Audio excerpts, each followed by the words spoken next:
Hello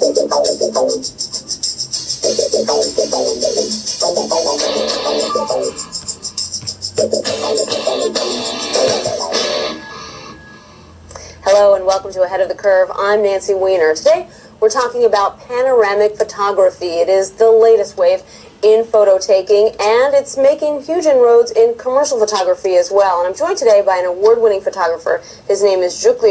He is a photographer who specializes in panoramic photography, and he's here to explain to us exactly how it works. Jook, thank you so much for coming in today. Sure. Hi, Nancy. I'm glad to be here. Okay, I think people are a bit familiar with panoramic photography. I mean, it's what when you go on the internet and you're looking at a hotel and Sure. It says, okay, go ahead and take this 360-degree tour of the pool or the weight room or the hotel room, and Yes. You're one of few photographers in the world who does it. Right. It's a specialty. I'm just a few photographers who have taken it to the next level beyond what you might experience on the internet as a virtual tour. The next level is probably what you can see on my website, 360vr.com. My specialty is to try to capture scenes with a lot of live action and people happening. And I have done a series in Times Square on New Year's Eve where it's probably one of the best places to sort of practice this craft. But it seems like it would also be the most complicated, because if you're trying to Yes. capture 360 degrees of action and there's movement going on Right. all around you, how do you do that? Well, I just know how to do it, with an instance, be able to ignore the craft or the technique behind the camera and just let my eye and wander and capture the scene as I see it fit. So the panoramas you can see on my screen here will show you, say, what I just captured like a couple of weeks ago on New Year's, In Times midnight Square. Times Square. I can have the panorama start here. The unique thing about the technology is that we are able to capture a full scene. We call it a spherical panorama. So the viewer will be able to scroll around and explore the image pretty much like I've kind of experienced it here. And the interesting thing is that when they get to the center of the screen, they're not distorted at all. Right. The viewer allows us to correct the curvature in real time, so perspective looks correct. And if you look, I can point the mouse up, straight up. You can see completely 180 degrees up and down, around in 360 degrees horizontally. And that's fascinating because, people, when they think about a panoramic photo, they think about a photo that's maybe longer than it is tall, but they don't necessarily think of a photo that can go all the way up into the sky and all the way down to the ground. Can you show us that? When you go all the way? Yes, I can go straight down to the ground, pretty much it's a full spherical. And what kind of camera do you use to capture something like this? I use a specialized lens. It's called an 8mm fisheye. It allows me to capture a full scene in 4 shots. Here's the camera. Just 4 shots for this entire scene. So it's a matter of snapping off 4 pictures. I do it in quadrants so I can kind of sense when something is happening and I want to point my camera towards that area. So this fisheye lens, You just rotate it. it's rotating around what we call the nodal point of the lens. So it allows me to move the camera and still have correct, parallax error. So I can assemble the pictures without, having things incorrectly, positioned. And it's got such a wide fisheye that you can capture everything Correct. up. 180 degrees up and 180 degrees sideways. So the overlap region where I need to seam the picture is important for me to make everything blend together smoothly. The digital camera also allows me to just capture quickly and post to the internet in a matter of hours, perhaps, because we posted these during the morning hours of New Year's Day, so so the world is sort of able to see them. And what kind of reaction have you gotten from people who have gone to your website and seen some of these photos? Because it's so cool to be able to feel like you're right in the middle of the action, as much as you can without it being video rather than still photos. People, when they see it for the first time, and when they see this technology for the first time, of course, they're wowed because they're able to experience something that is not a still image. It's like a moving image, but again, it's interactive, and there's a sound component to it. So I add that reality to it to create a greater sense of reality. So we call it sometimes immersive imaging, and so it puts the person, the viewer, kind of like where I was standing, and it recreates the whole sensation there. So do you have any more scenes yes, you can show us?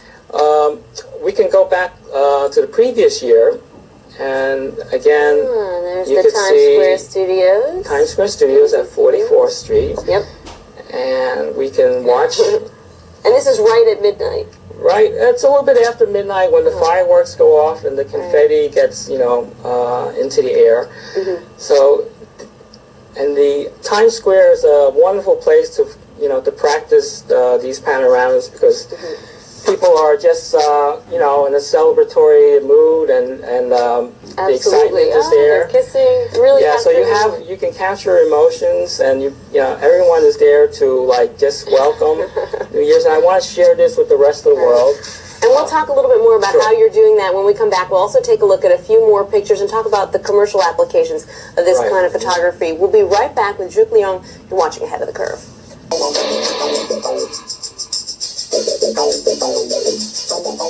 Welcome back to Ahead of the Curve. I'm Nancy Weiner. Today we're talking about panoramic photography, and not your grandmother's panoramic photo. We're talking about 360-degree photos that allow you to put yourself right in the middle of the action, whether it's Times Square or a landscape. And I'm joined today by an award-winning photographer, Jook, who specializes in this type of photography. And before we went to break, we were talking about some of your photos from Times Square, and it seems like this kind of photography really lends itself to viewing it on the internet, because where else can you sort of scroll through a photo like this? But you also do it in still format on sheets of paper, and the effect is really interesting. Well, people have asked, for prints because they've seen the panorama and say, how can I get a print of your beautiful panorama? Perhaps I can show you in a couple examples, because we need to compress a lot of information into a rectangular format. And here I have one of my examples from Rockefeller Center at the ice ring. And you can see I'm trying to include more than your usual, 60, 70 degrees of information. So this actually shows about 360 degrees of information. Right. You can see straight ahead into the Rockefeller Center ice rink. Plus you can see behind you where the Saks Fifth Avenue decorations are. So I call this a hyperbolic projection, and people never seen such images, but they can understand it. They can take in the scene and understand, where everything is in relationship. And obviously with something like this, you're not trying to do a straightforward representative depiction of what happened. It's more of an artistic rendering. It's an artistic expression, because there's not a need to be architecturally correct or correct prospectively, but to capture the emotion and the people in the crowds, at the moment, the height of the moment. You've got another one at Grand Central that I think is such a great example of that. Here we have an interior shot where a lot of people know what Grand Central looks like, but in a sense that they've never been able to look straight up and see the vaulted ceiling, and also see behind you and around you. So this projection here, allows me to convey that, information, just to let people see that this is how I visualize something. And what are you hoping that the viewer gets out of a picture like this? I feel it's an photographic art form that we can explore further. From people who are being discovering the technology that's coming online for everyone to use, because most computer software packages include assembling panoramic images. When you buy a new camera today, there's usually a stitching software. So people, once they get into a mindset of knowing that I can take several pictures and combine them to create a greater view of the scene, they'll perhaps think of being able to visualize the world like this. And plus, it's an interesting way of just taking a mundane or a commonplace scene and getting a fresh view of it. How difficult is it for your average photo buff who maybe shoots pictures as a hobby to get involved in something like this? How pricey is the technology, the software? Right. The cameras today, you can do it with a digital camera and a wide angle or fisheye lens attachment. So as I mentioned, software is usually included with the camera, or the a computer program like Photoshop Elements. You can go to my website 360vr.com, and you can get a glimpse of how I do it, or get links to instructions on how it's done with software programs that stitch images together. And obviously you're doing this as an artistic rendering, but the commercial applications of this have just taken off. Exactly. Hotels, real estate is where most people get their first experience of a virtual tour. We do virtual tours for museums and other institutions like college campuses. It takes people to a place where they can't physically go, but to render a full image that has content that they can really gain information from. But I'm sure each artist tries to put their own individual stamp on the way that they do this. What do you think makes your photos different from other photographers? I work to get a better, unique perspective of the scene, and I work in natural lighting. And I have a sense of composition and color that I feel like that's my style. And where's the technology going with this? The technology will be more well appreciated over the internet, because it's kind of like an ultimate publishing medium, and people go to the internet for practically all their information now, and especially the search engines will provide you a quick access to panoramas. If you do a Google search engine search for, say, panoramas Times Square New Year's Eve, you'll get my images right at the top. So the reason that is most people do search for, use Google to search, and your listing gets, appreciated better.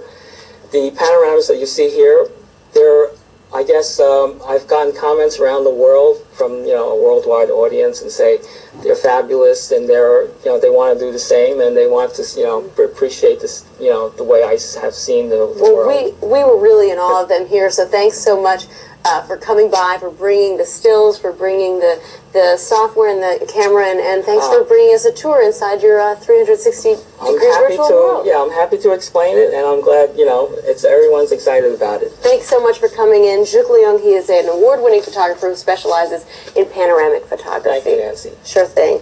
And that'll do it for today's episode of Ahead of the Curve. Stay tuned to ABC News.